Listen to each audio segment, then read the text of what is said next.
Happy Imbolc. Wait, wasn't that on February 1st? Is it February 1st or is it the 15-degree tropical Aquarius sun, which is halfway in between solstice time, sun at the Tropic of Capricorn, 0 degrees tropical Capricorn, and equinox time, or east equinox time, the sun at 0 degrees tropical Aries, when it shines directly above Earth's equator, right? So the sun moves into Capricorn and is above the Tropic of Capricorn. The sun moves into Aries and it is above Earth's equator. Guess where the sun will be directly overhead when it ingresses tropical Cancer? You got it, the Tropic of Cancer, the tropics of the Earth, named for Greek tropikos, turnaround, are the bounds of the sun, the ecliptic plane, the heart of the zodiac, because the sun will travel 6 months north and stop and turn around at the Tropic of Cancer. You can see it in the Cancer glyph, by the way, right? The sun moving 6 directions one way and stopping to turn around, which is what solstice means. The sun stops, and then it goes 6 months in the other direction, right? We can really notice this on our horizons, by the way. And those of you watching this at Instagram won't be able to see my screen share, but those of you seeing this at my YouTube page will indeed see a chart that I'm showing for today, 2/3/23, which is just numerologically fun, isn't it? With the sun at 15 degrees tropical Aquarius. Where I stand in the Bay Area of California, this will happen shortly after sunset.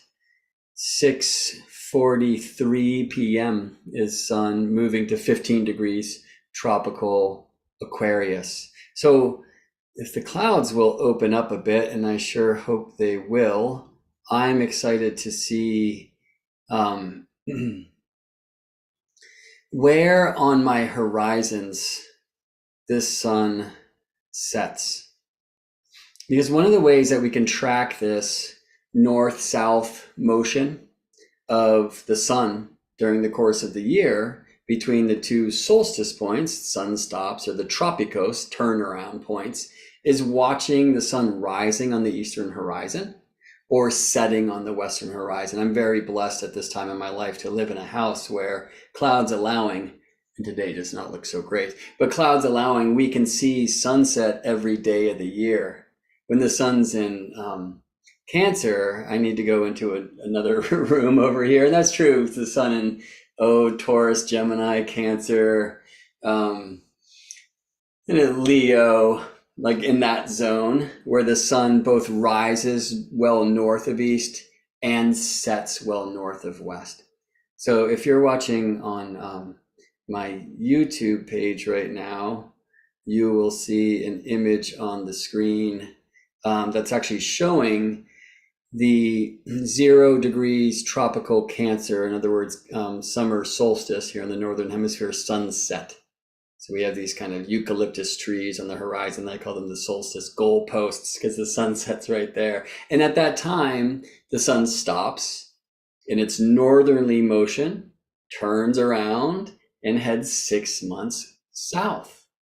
And where I stand here, that Tropic of Capricorn, the tropical Capricorn ingress, the most southern sunrise and the most southern sunset happens on a hill over here that I call Solstice Hill for that reason. In fact, it ignites this tree that I call the birthing tree, because of course in the Northern Hemisphere, 0 degrees tropical Capricorn is winter solstice, right? The longest night.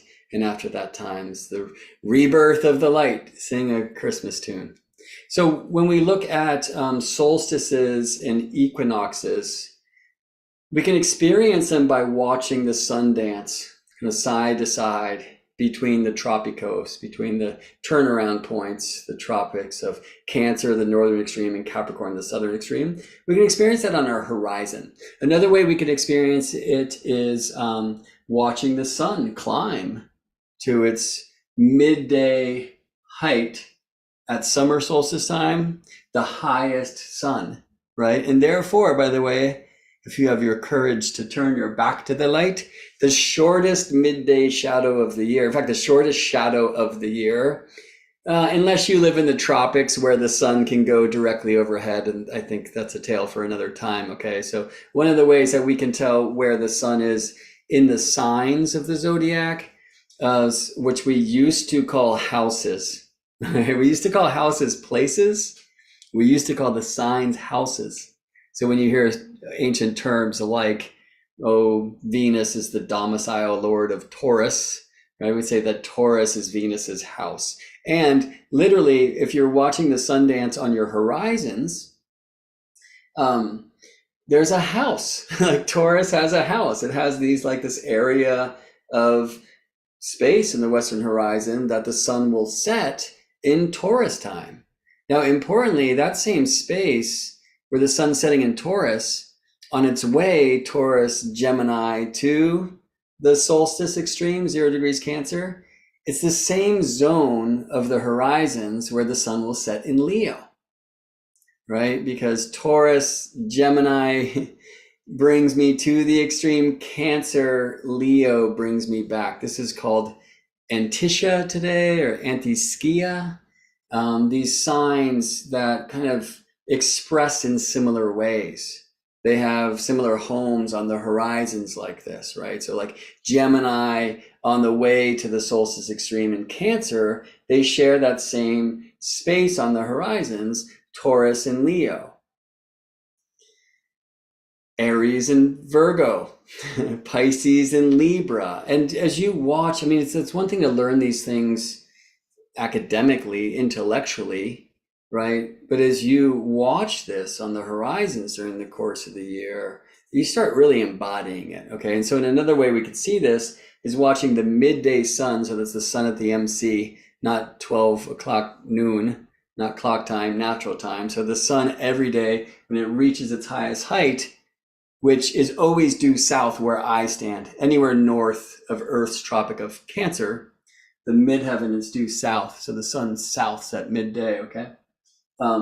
So the southern sun every day is going to be at a different altitude or different height above the ground, right? At summer solstice, it's the highest light ever. Like the midday at summer solstice time, when you live in temperate places like the Bay Area of California, as I do, it's going to be the highest sun of the year and therefore the shortest shadow, okay?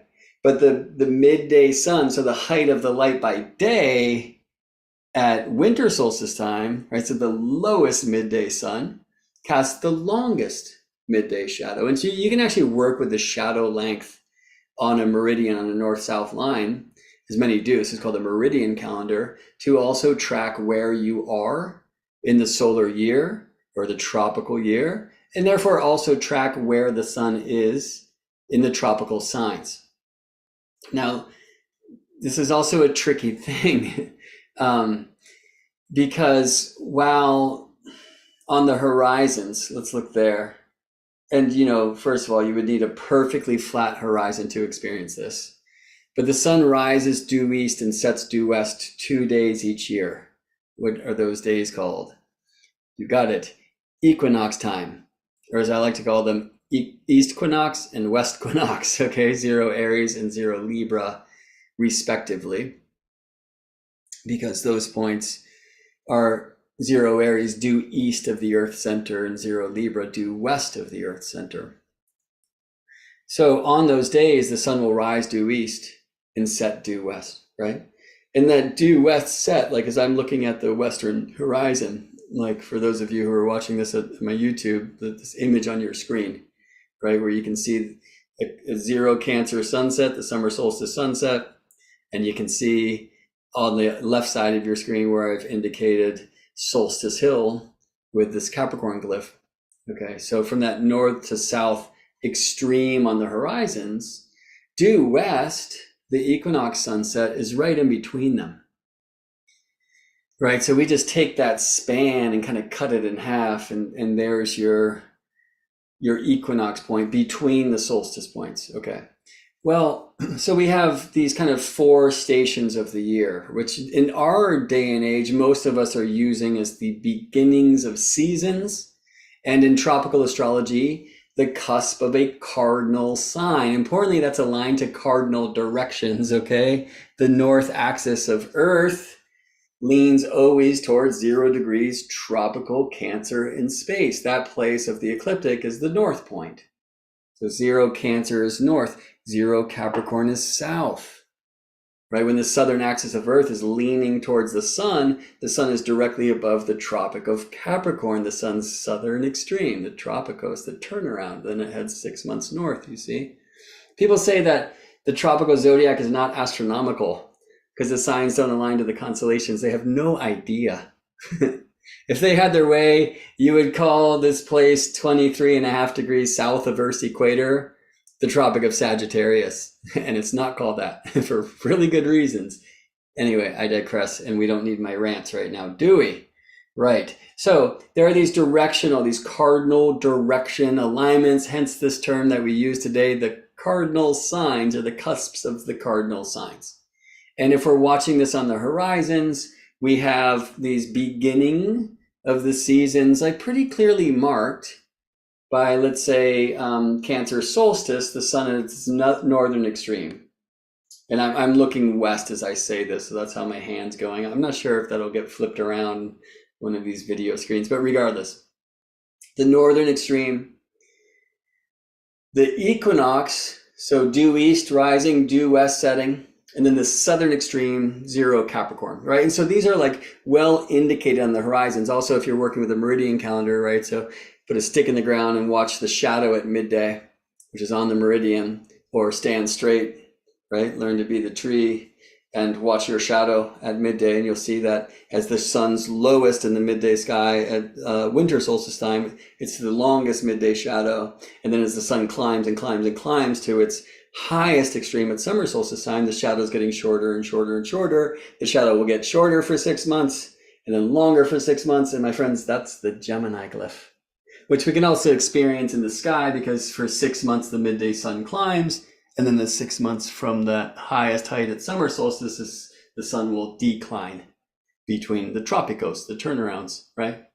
So the Gemini glyph. And then the Cancer glyph, how we see this on the horizon. So we have these extremes, north, Cancer, south, Capricorn, and in between both Aries and Libra, right? So it's like solstice, equinox, solstice, equinox, solstice, equinox, solstice, equinox. And for the most part, that equinox point with the flat horizon does divide this span in half. But when we half it again into quarters, which is kind of the subject for today, I'm finally arriving. This is a cross quarter day, right? The southern extreme, 0 degrees tropical Capricorn, Earth's Tropic of Capricorn. The northern extreme, 0 degrees tropical Cancer, Earth's Tropic of Cancer. In between both equinoxes, Aries, which is the east equinox, and Libra, which is the west equinox, right? So due east rising, due west setting, right? So we have these extremes, the solstices, and then right in between the two equinox, cutting the line, if you will, in half. Well, what if we cut it in halves again? Halfway in between 0 Capricorn and 0 Aries is 15 Aquarius. Today, 2-3-23, okay? Halfway between 0 Aries and 0 Cancer is 15 Taurus. Halfway between 0 Cancer, that's solstice, and 0 Libra is 15 Leo. And halfway in between 0 Libra and 0 Capricorn is 15 Scorpio. So these are known as critical degrees, these cardinal cusps, and also these halfway points through the fixed signs. Because the way that we do seasons today, right, and to use these kind of modern descriptions for quadruplicity, the sets of 4 signs, which we now call modalities. Every season is, in the tropical expression, a cardinal sign, followed by a fixed sign, followed by a mutable sign, right? So let's speak about this season now, and I'm going to express this through the Northern Hemisphere experience, if that's okay. Well, the longest night is December solstice in the Northern Hemisphere experience, right? So winter solstice, 0 Capricorn. Because of what the scientists of our day call seasonal lag, that longest night and shortest day is not typically the coldest time of year. Rather, that comes around when the nature of the season is fully fixed in, it's often taught. So people will say winter begins with the cardinal sign Capricorn, but the wintry nature is fully fixed in with the fixed sign of Aquarius. And then the mutable sign, Pisces, the last month of Northern Hemisphere winter, is when we are mutating from that winter season to the season to come, which is, of course, spring, which will begin with Cardinal Aries, when I speak Northern Hemisphere in tropical zodiac. All right, well, when I look outside right now, personally, I'm seeing the apple tree flowering, or beginning to. It's really wonderful to see. It's the first time I've actually noticed, which kind of embarrasses me. I see some like budding happening on the young fig tree over here. It's kind of like the last mandarins I can pick. But you know, some of the spring birds are starting to show those kinds of things. And I think it's important to say that there have been other ways of keeping time where, like even in Shakespeare, for example, you will hear Midsummer's Night Dream. Did I throw an extra word? Regardless, midsummer was once described as what now typically is described as the beginning of summer, the solstice. So the seasons, rather than running between solstice and equinox and solstice, and solstice and equinox and solstice and equinox, right, all the way around the wheel of the year, the seasons instead would be centered around those astronomical events of equinox and solstice. And the seasons would begin and end, or we could say the baton of one season would be passed to that of the next, at these cross-quarter times. So if we wanted to speak this like zodiacally, we could say like, well, today, the sun at 15 degrees, tropical Aquarius. And so a question I'm here to ask is, well, then why was I taught that Imbolc should be celebrated on February 1st? Okay, because typically I'm also taught, even though I understand that that name was kind of a later contribution to these cross-quarter holy days, where we have Beltane and Lammas, or Lugnasa, and Samhain, right? And I understand those are pronounced in many different ways, and that probably the ways that I'm pronouncing all of them are incorrect. But anyway, I also understand Imbolc was kind of like named later, like it wasn't necessarily the name of a celebration long ago. There are some celebrations like Candlemas that come around that same time, but some suggest that this reaches way, way, way back into our heritage, or the heritage for some. And way back before there were words assigned to months like February. Okay, so I mean, there's already kind of an issue here between why February 1st, or for Beltane May 1st, or for Lammas August 1st, or for Samhain November 1st, when those days do not feature the sun in the middle points of the fixed signs, like 15 Aquarius, near but not on February 1st. Today, this year, it's February 3rd. Like 15 tropical Taurus, near but not on May 1st. Typically more like May 5th-ish, May 4th. 15 degrees, the sun to 15 degrees tropical Leo, which is near but not on August 1st. The sun to 15 degrees tropical Scorpio, which is near but not on November 1st. Right? So why is the shift? Now, if it was off by 10 days, we would kind of have an easy answer here. It'd be like, oh, it's that Gregorian Advent thing that went down in the 16th century. For some, many resisted that thing. Some still do. But regardless, most of the world is now keeping this Gregorian calendar that would call today February 23rd, 2023, right? It's an interesting calendar, whatever, but we know that it comes from the Julian calendar, but the Julian calendar's math was slightly wrong as regards to how long a year is. And so a result over centuries and centuries, really more than a millennia, was that the holy day of equinox was shifting from the astronomical period, the holy day of Easter was shifting from the equinox when the sun is east of the center of Earth, okay?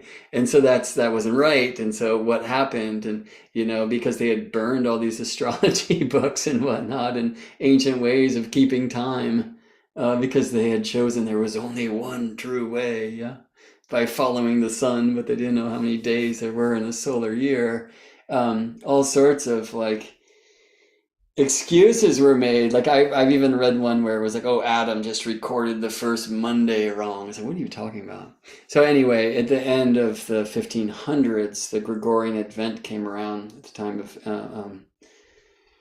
Emperor Sixtus V. And just 10 days were added between October 4th and October 14th. Right. So if your birthday was October 6th, I guess you didn't age that year. So, it was like one day, I don't know if it was Monday or what, but if it was Monday, October 4th, the next day was like Tuesday, October 14th. Like what? How's that work? But that just kind of realigned the, the tropical zodiac, in fact, with the tropical experience. So the cardinal cusps of the tropical zodiac were then realigned to these equinox and solstice times, for example. Okay. And we think we have a much better handle on the length of the year now. It's not 365.25 days, but rather 365.24299 and change. If you're talking tropical year, which is the seasonal year, which is the sun around the tropical zodiac, which is tied to Gaia's spine, the rotational axis, the world tree of Earth. Now that we have a better handle on this thing, we can assume that sun at 0 degrees tropical Capricorn is the longest day of the Northern Hemisphere experience, Southern Hemisphere experience, the longest night in the Northern Hemisphere, right? Okay. Anyway, if we're looking at the horizon and we see these solstice extremes, Cancer, whether I'm looking at the eastern horizon or the western horizon, Cancer will rise most north of east and set most north of west. Capricorn will rise most south of east and set most south of west. That, by the way, is why it's the shortest day in the Northern Hemisphere, because the height will always be in the south, and south of east through south to south of west is a much shorter journey than north of east to south to north of west, you see? The opposite is true in the Southern Hemisphere. So in between these solstice extremes on the horizon, we have the equinox, right? So either due east on the rise or due west on the set. And that's true again for the east equinox, 0 Aries, 0 tropical Aries sun, or the west equinox, 0 tropical Libra sun, okay? So we got this kind of solstice extreme, we cut it in half, and that's that due east, due west. The solstice extremes, by the way, at the Earth's equator, are 23.5 degrees north or south of due east on the rise and due west in the set. That 23.5 degrees, of course, well, about 23.5, which is the tilt angle of Earth. But as you start distancing yourself from Earth's equator, that distance from due east equinox or due west equinox on the eastern and western horizons respectively, the sunrise and sunset horizons respectively. The distance between the equinox at the cardinal directions, east on the rise, west on the rest, and the solstice extremes grows with your distance from Earth's equator. This is why seasons are more extreme in Norway than they are in Cairo. I guess I should say Oslo and Cairo, or Norway and Egypt. Anyway, we know this, we experience this. Okay, so but regardless of where you are, you can catch your solstice extremes. Like if you have a sit spot, right? And again, I'm at this time super blessed. Like I don't live in dark sky places, which I would love to because I'm such a sky guy. But to be here in a somewhat, very light polluted realm, I can still do really good work in learning how the heaven and earth marriage operates, because I can see the sun set every day of the year when clouds allow, and that really lets you work horizons. And so one thing I'll be teaching soon, actually with my first teacher, Daniel Germario, from the Turning of the Ages Mystery School, is information about the out of bounds phenomena. I just took a wonderful time lapse of an out of bounds Gemini moon set and Mars set the other day, which will come into our presentations. And the great 18.6 year lunar standstill cycle, as it's called, of lunar extremes. It's going to be a really kind of exciting thing. I encourage you to tune in. It's not up on my website yet, which is geminibrett.com, because I'm having a hard time getting into it, but let's not worry about that. Let's not say that. But it is at the Turning of the Ages Mystery School website, Daniel's new school. So head over there. You can just search Turning of the Ages Mystery School and check out the calendar of events. You'll see that they'll have a retreat in April that I'll be teaching at, actually, in Arizona, in Oracle, Arizona, sharing the oracles. But that also, there'll be one free transmission on Wednesday, February 15th, I believe. And then 3 paid things, and like a seminar that Daniel and I are together teaching on the lunar standstill, the out of bounds phenomena, how it's experienced on Earth. We'll be visiting many sacred sites that celebrate the so-called lunar maximums and minimums over time, like Callanish and Chimney Rock and Newark earthworks. It's gonna be a cool thing. The 3 transmissions after the free one on February 15th are all Mondays, moon days. I want to say they're in March, and I just don't know right now. But anyway, it'll be cool. I hope you'll join us there. Head over to Turning of the Ages Mystery School. Check out their calendar, and you will see these lunar standstill seminars with Daniel Germario and myself. Hopefully we'll see you there. It's gonna be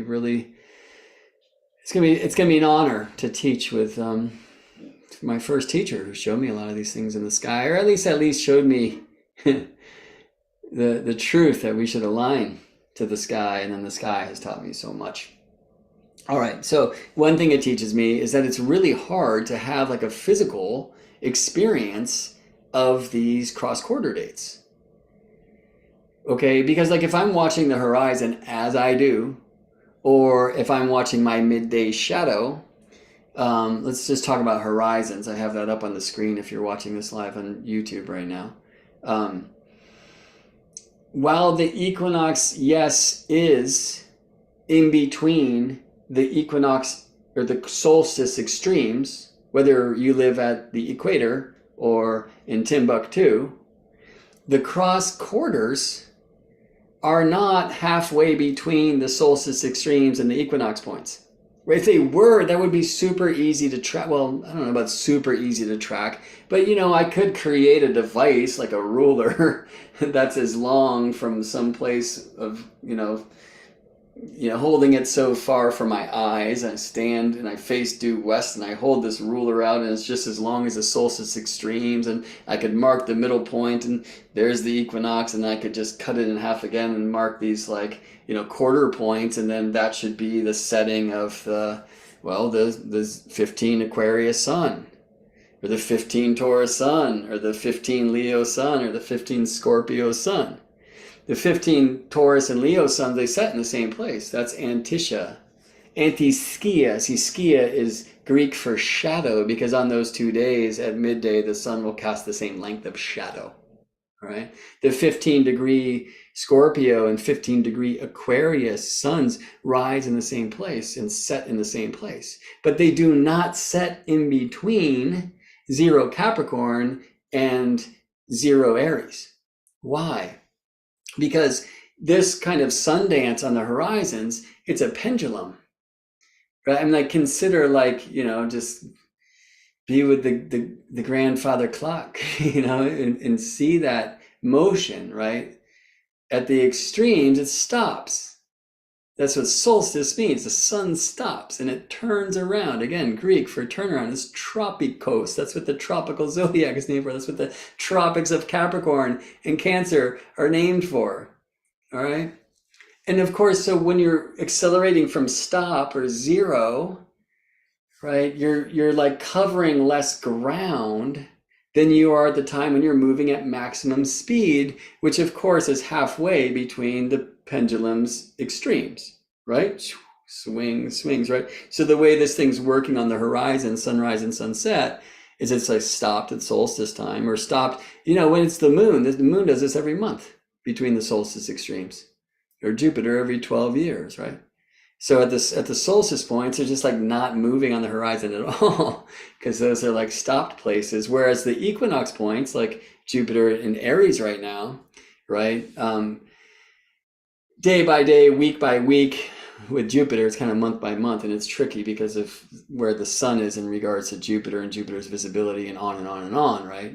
But Jupiter is going to be moving faster in regards to where we see Jupiter setting or rising on the horizons here in Aries, tropical Aries, equinox, than Jupiter was in tropical Capricorn some years ago, because the solstice points are stop points, right? The edge of the pendulum. Okay, so the point I'm trying to make here is that when you look at like 15 Aquarius, right, halfway in the zodiac, and this is like, again, the tropical zodiac is measured from Gaia's spine, the sword of our stone, Earth's rotational axis, the world tree, our pole, okay? So like the North Pole leans to 0 Cancer, the South Pole leans to 0 Capricorn. And 15 degrees Aquarius is a quarter of the way between 0 Capricorn and 0 Cancer. Right? 0 Capricorn, 15 Aquarius, 0 Aries, 15 Taurus, 0 Cancer. Yeah? But that's not how it shows on a horizon calendar. That's not how it shows in a meridian shadow calendar. They don't express themselves visually as halfway between like solstice extreme and the equinox. So if you're watching this on YouTube and you can see this round circle, right, in between 0 Cancer here, where you're seeing the sunset in this image, and 0 Capricorn on Solstice Hill, this is the birthing tree, is 0 Aries, right? Like right in between, in 0 Libra. Last night I watched the sunset right here. Right. So if you're watching this on Instagram, you're like, what are you talking about? So I understand. But let me say it in words. Last night I watched the sun set in a place that is in no way at all even close to the halfway point between the solstice, the Capricorn set, 0 Capricorn sunset, and the equinox to come, 0 Aries sunset. Like, not at all. So much closer to 0 Capricorn. Why? Because that's the extreme of the pendulum. Do you see? So I see a comment come up here on the screen, like 0 point is important. Sure. First of all, there is no 0, especially if we go back to ancient astrology, because the 0 wasn't even around yet, right? So we say the first degree, but regardless, a cusp, yes.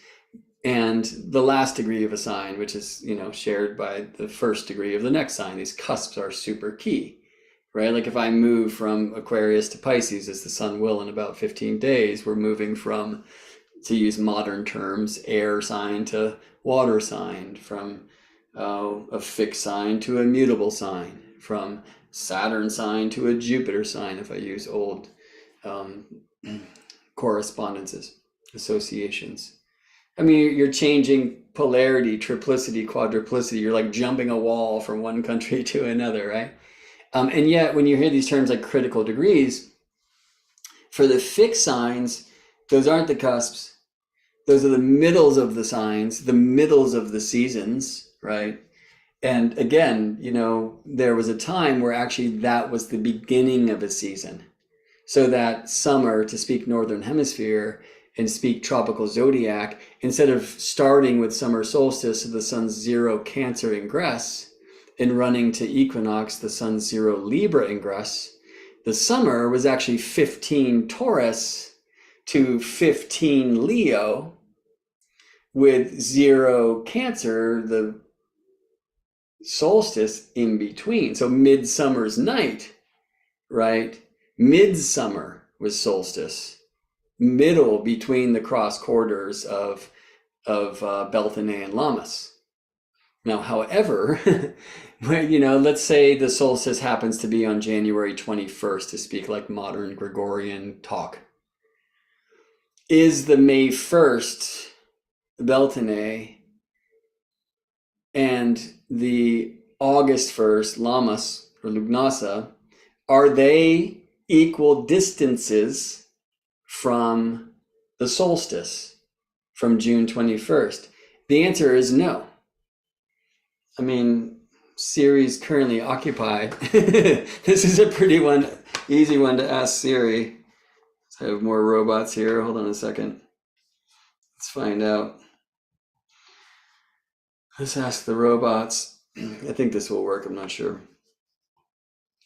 How many days are there between May 1st and June 21st? 51 days. How many days between June 21st and August 1st? 41 days. So not only are those periods between May 1st as Beltane and June 21st as solstice, and between June 21st as solstice and August 1st as Lammas, not only are they not equal, one, as we just heard from the robot, was 51 days, and the other one is 41 days. They're like not even kind of equal, okay? However, if we look from the day that sun reaches 15 degrees tropical Taurus, and I think I will do this on a chart, so if you're watching this on YouTube, you can see this here.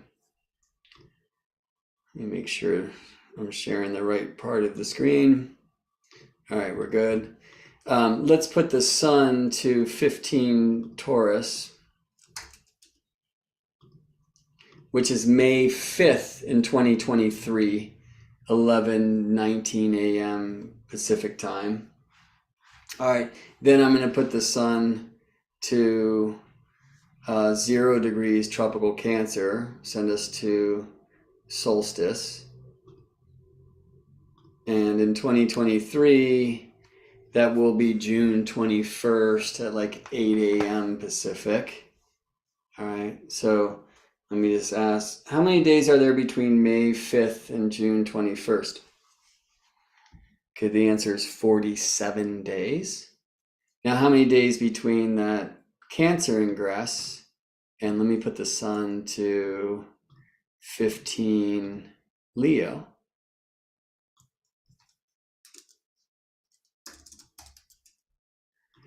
Buttons, that's August 7th.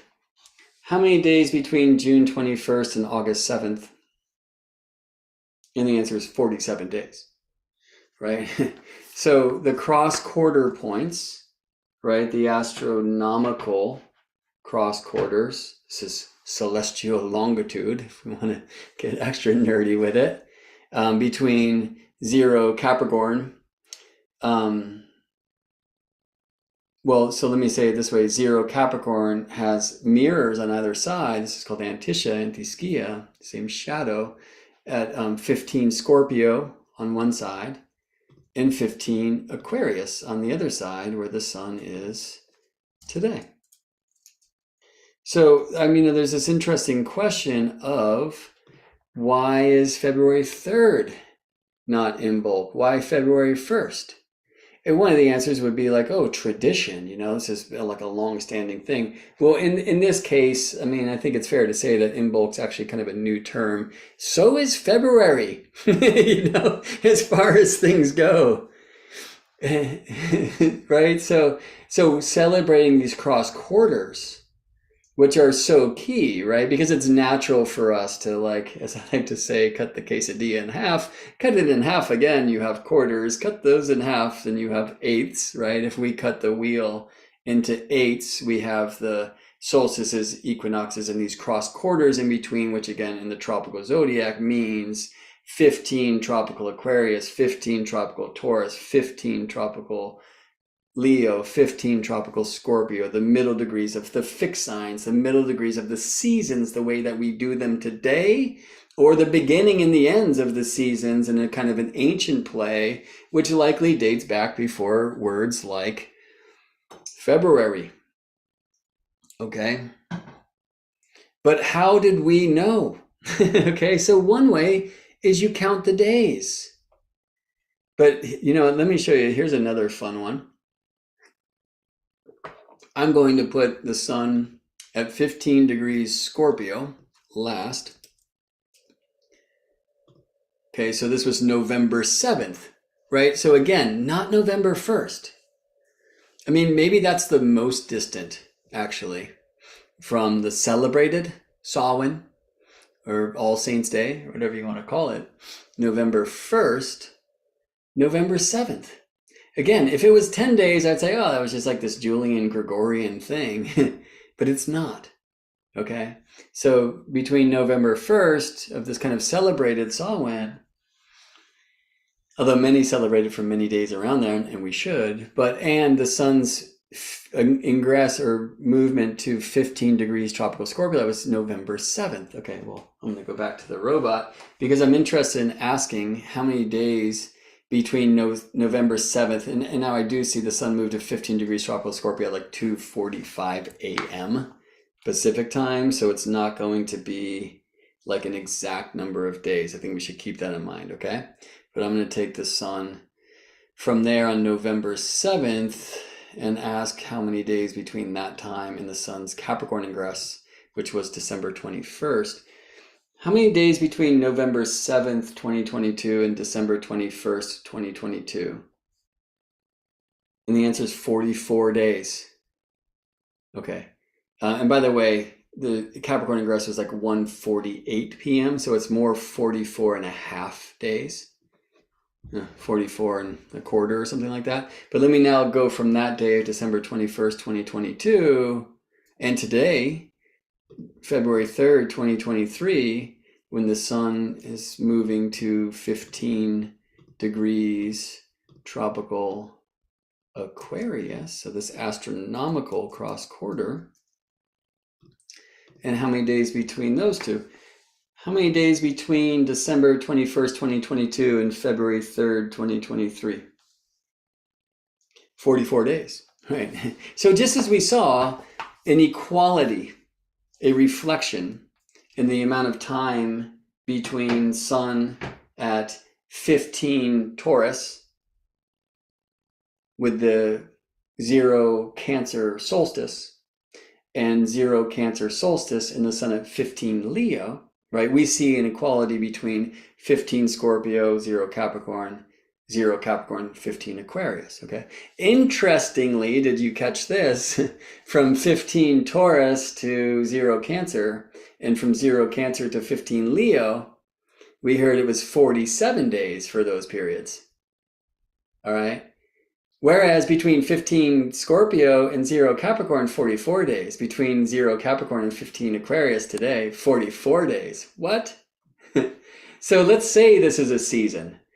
right? Let's go back to this kind of older, or at least different point of view, where summer, northern hemisphere summer, instead of from 0 Cancer to 0 Libra, cardinal fixed mutable, would be the middle of the fixed to the middle of the fixed, with the solstice at the middle. So from 15 Taurus to 15 Leo, right? Which we heard was 47 days and 47 days.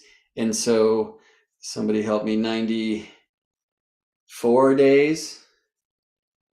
Okay. But from 0 Scorpio to 0 Capricorn, 44 days, and 0 Capricorn to 15 Scorpio to 0 Capricorn, 44 days, and 0 Capricorn to 15 Aquarius today, 44 days, only 88 days.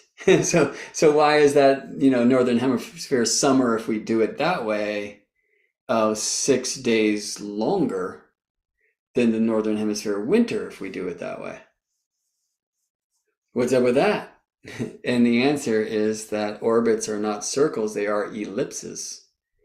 And in our day and age, the Earth is closest to the sun in early January and furthest away in early July. And this means literally that when we are closest to the sun in early January, Earth is moving fastest in our annual orbit. And we're moving slowest in early July when we're furthest from the sun at what's called aphelion. Right? Or we can speak about this in the earthly experience. The sun is closest to us in January and therefore moving faster through the zodiac.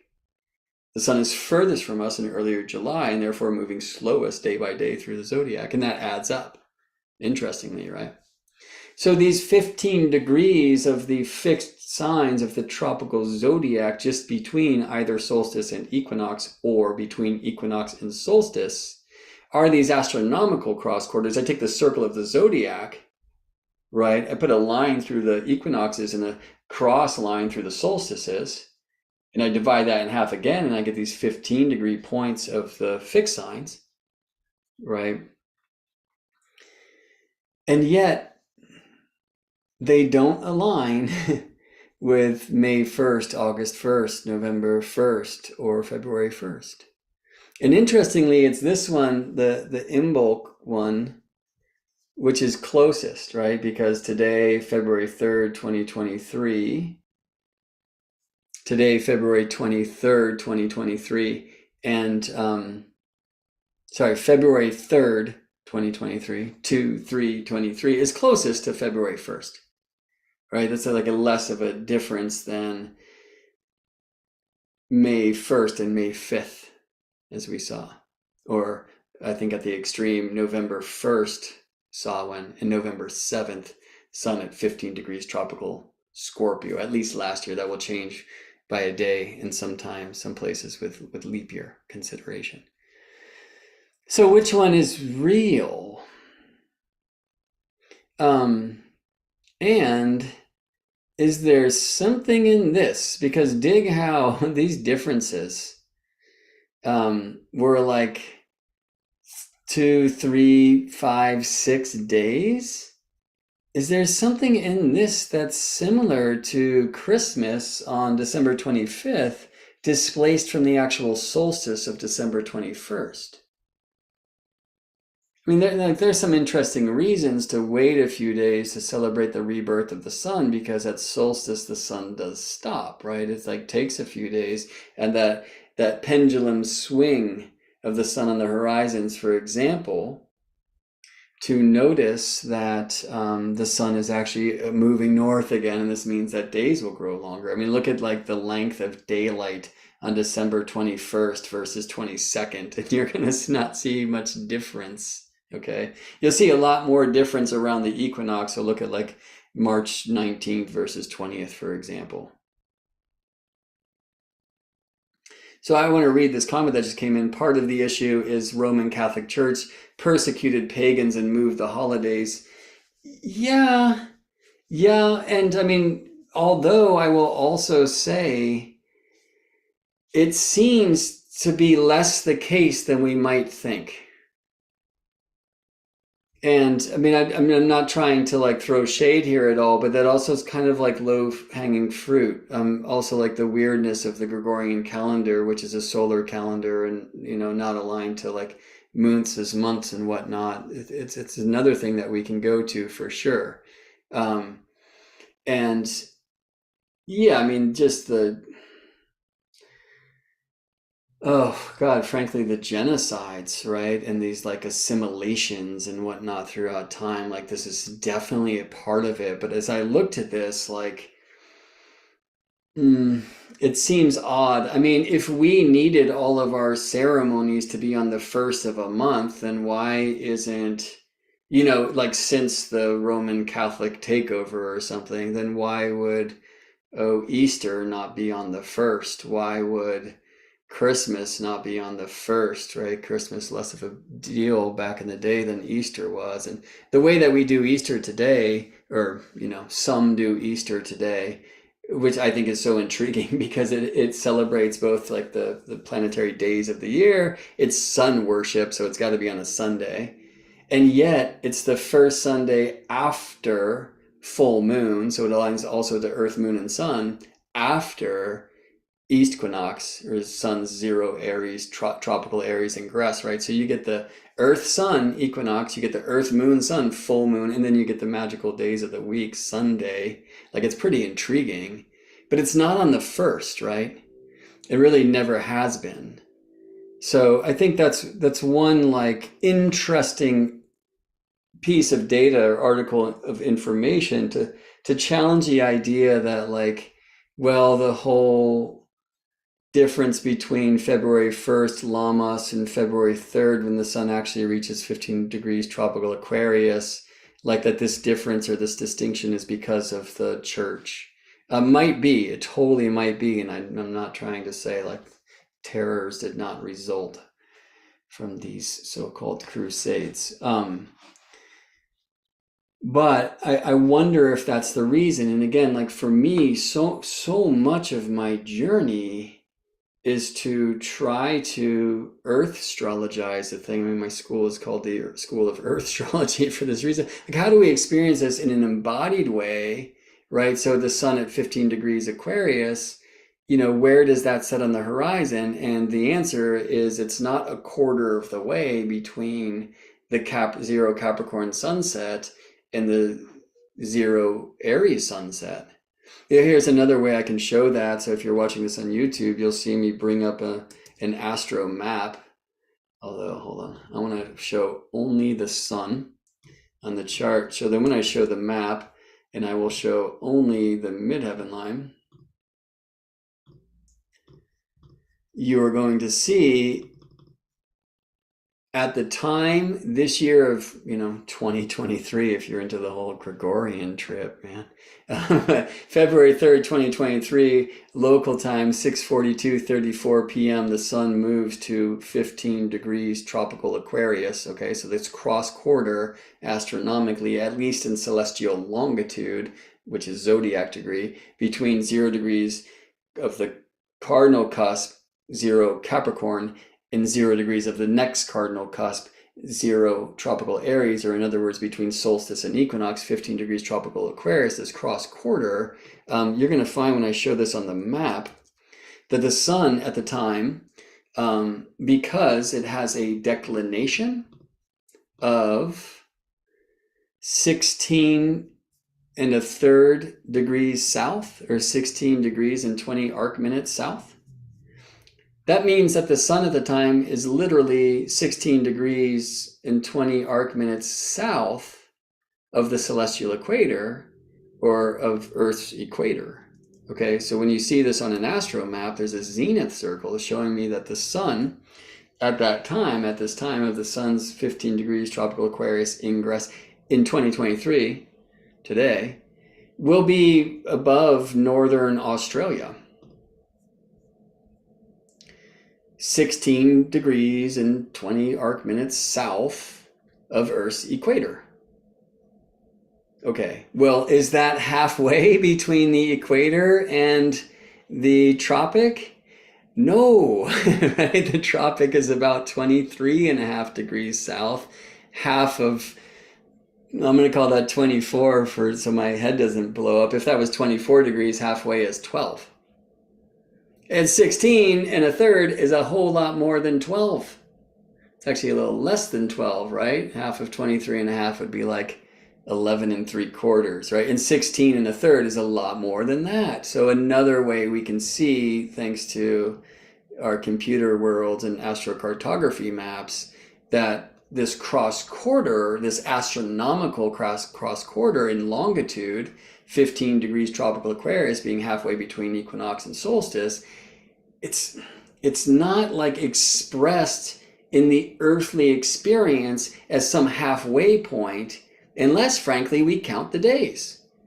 And we should. And this is one of the reasons why it's important to keep a calendar, although I'm a loud proponent for recreating the calendar and realigning ourselves to natural cycles. I mean, I have to honor, actually, as I do, that like the switching between months of 30 days and 31 in the Gregorian calendar is not completely detached from the cycles of nature, because the sun spends 30.44 days, 30 and a half days on average, moving through a tropical sign, or a 12th part of the ecliptic. Right, so 30 on one side and 31 on the other gives you 30 and a half in between, you see?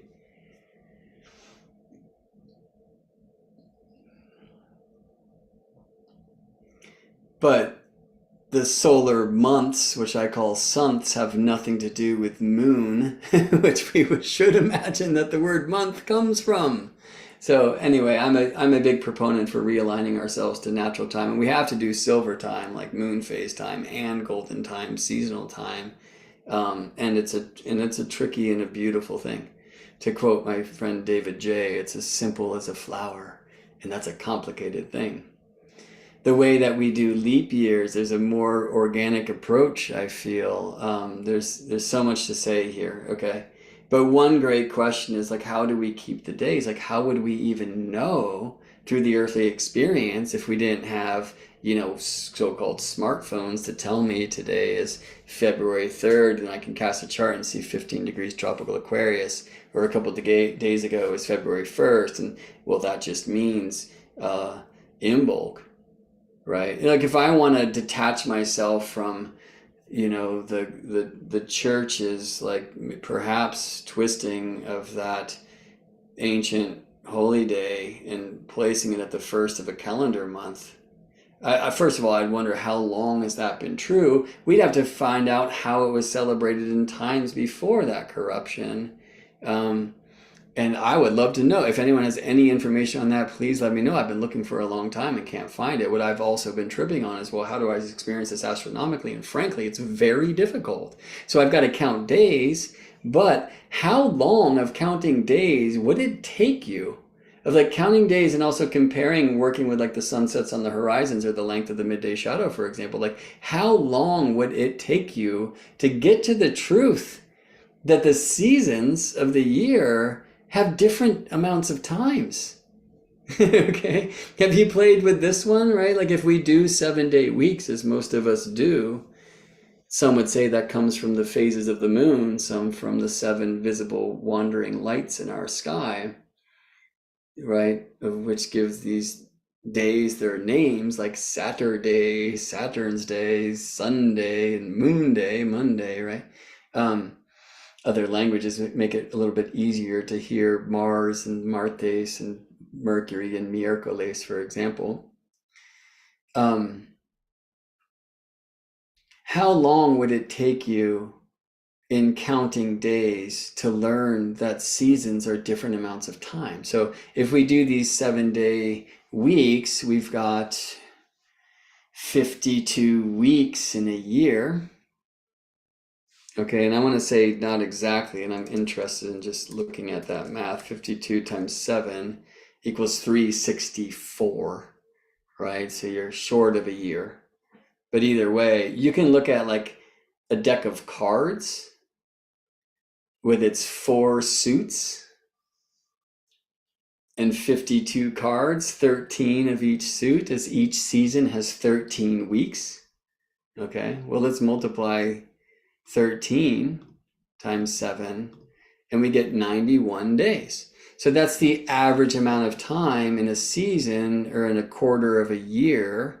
I mean, if I wanted to be more real, I would divide the tropical year of 365.2422 days, divide that by 4, and I get 91.3.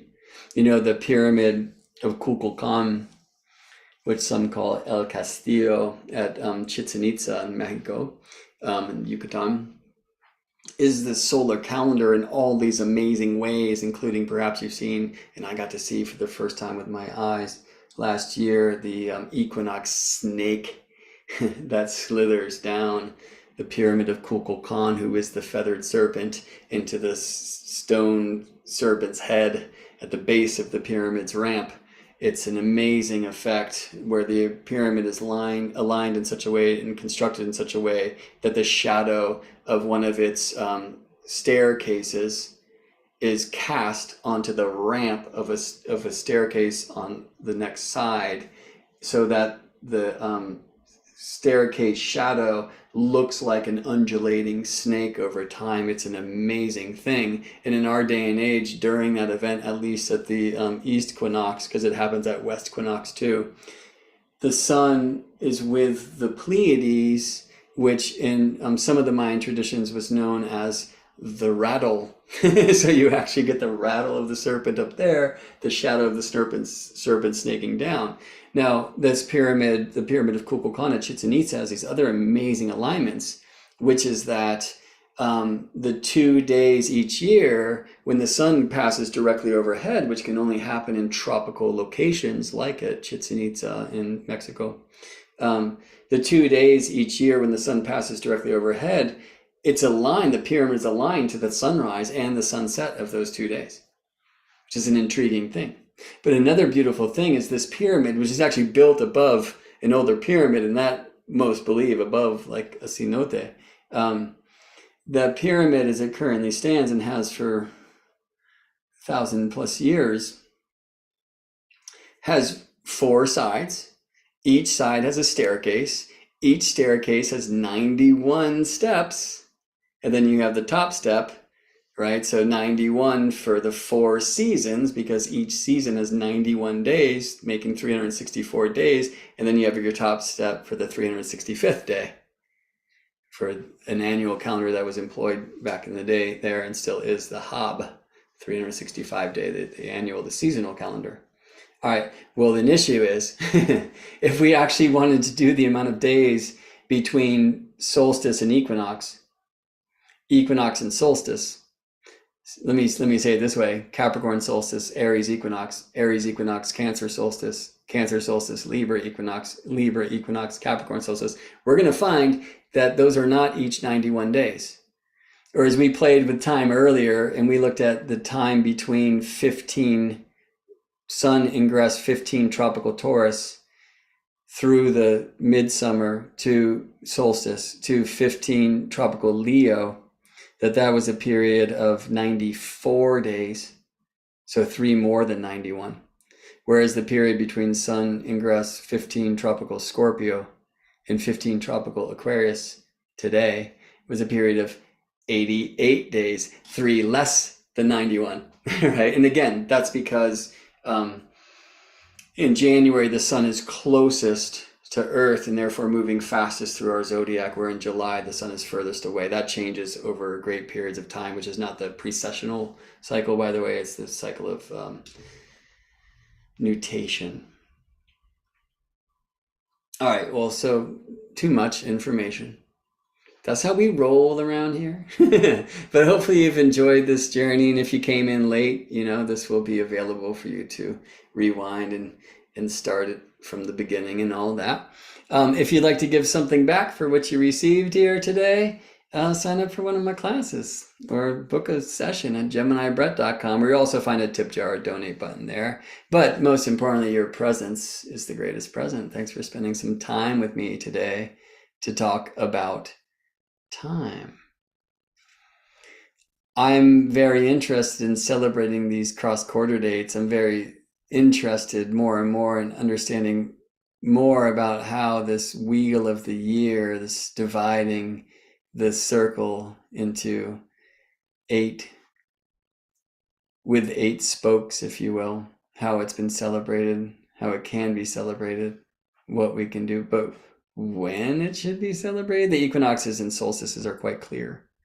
But if we're using those, 0 Aries, 0 Cancer, 0 Libra, 0 Capricorn in the tropical zodiac, which by the way are very real astronomical events.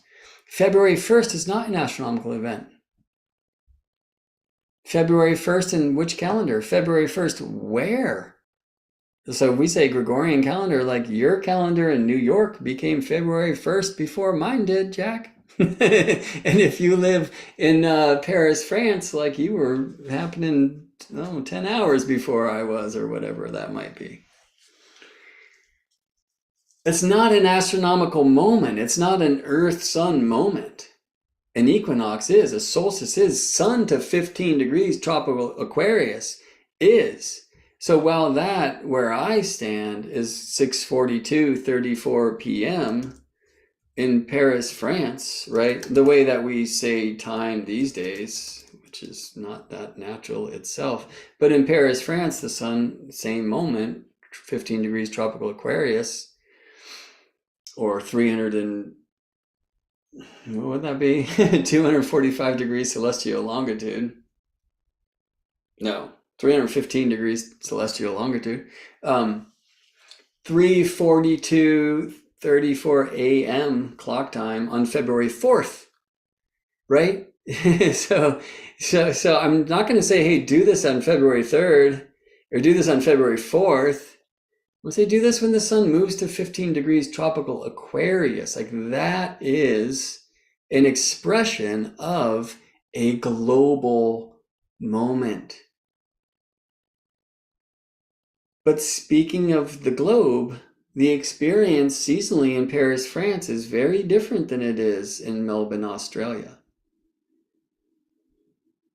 So if I was really exploring these as kind of turnings of the seasons, and if I lived in the southern hemisphere, wouldn't it be more appropriate to celebrate Lammas at this time than Imbolc?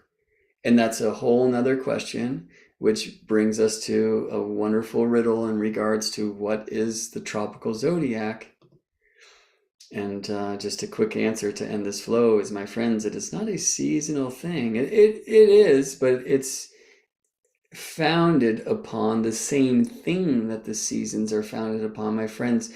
Like so many systems of ancient wisdom traditions, the tropical zodiac is a technology based upon the essence of the cardinal directions. And with that, I